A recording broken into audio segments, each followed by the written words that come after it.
मध्य प्रदेश में चुनावी माहौल धीरे धीरे गर्म हो रहा है। चुनावी मैदान में खड़े हुए प्रत्याशी अलग अलग तरीके से अपने विधानसभा क्षेत्र के मतदाताओं को आकर्षित करने की कोशिश कर रहे हैं।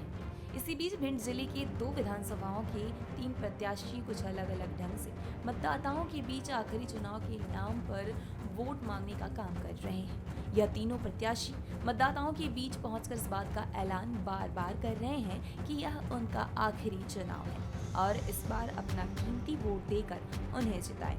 इस तरह का ऐलान लाहौर विधानसभा सीट के 7 बार विधायक और वर्तमान में मध्य प्रदेश विधानसभा में नेता प्रतिपक्ष डॉक्टर गोविंद सिंह द्वारा अपने समर्थकों की मदद से मतदाताओं के बीच बार बार किया जा रहा है।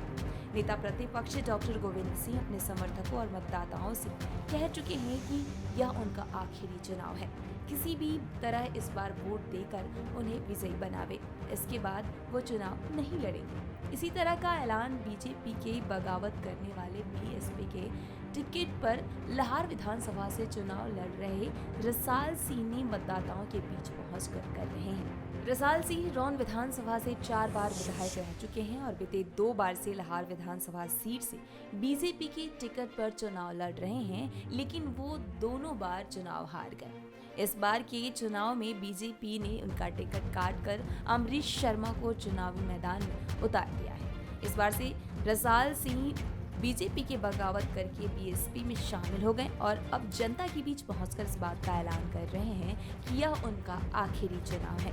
इस चुनाव के बाद वे चुनाव नहीं लड़ेंगे, इसलिए उन्हें वोट देकर उन्हें जीत दिलाएं। ऐसा ही कुछ मामला भिंड विधानसभा के कांग्रेस प्रत्याशी राकेश चौधरी के साथ सामने आया है। कांग्रेस प्रत्याशी राकेश चौधरी भिंड विधानसभा से अब तक 7 बार चुनाव लड़ चुके हैं। इस दौरान वे 4 बार चुनाव जीते हैं और दिग्विजय सरकार में मंत्री भी रह चुके हैं। साल 2013 से पहले राकेश चौधरी ने कांग्रेस से बगावत करके बीजेपी का दामन थाम लिया था। साल 2018 में बीजेपी ने राकेश चौधरी को भिंड विधानसभा से चुनाव मैदान में उतारा था, लेकिन वह बुरी तरह से चुनाव में हार गए थे। इसके बाद राकेश चौधरी ने बीजेपी को छोड़कर कांग्रेस में वापसी कर इस बार चुनाव में कांग्रेस ने उन्हें भिंड विधानसभा सीट से टिकट देकर मैदान में उतार दिया है। राकेश चौधरी भिंड विधानसभा में जहां भी प्रचार करने जा रहे हैं, वह अपने समर्थकों और मतदाताओं से कह रहे हैं कि उनका आखिरी चुनाव है और इसलिए उन्हें वोट जरूर दें और जीत दिलाएं। इस तरह कांग्रेस के 2 प्रत्याशी और बीएसपी के 1 प्रत्याशी खुद का चुनाव आखिरी चुनाव बात कहकर मतदाताओं के बीच वोट बताने की कोशिश कर रहे हैं, लेकिन देखने वाली बात यह होगी कि मतदाताओं में इन तीनों प्रत्याशियों के प्रति सहानुभूति देखने को मिलती है या फिर मतदाता अपने हिसाब से मतदान करेंगे।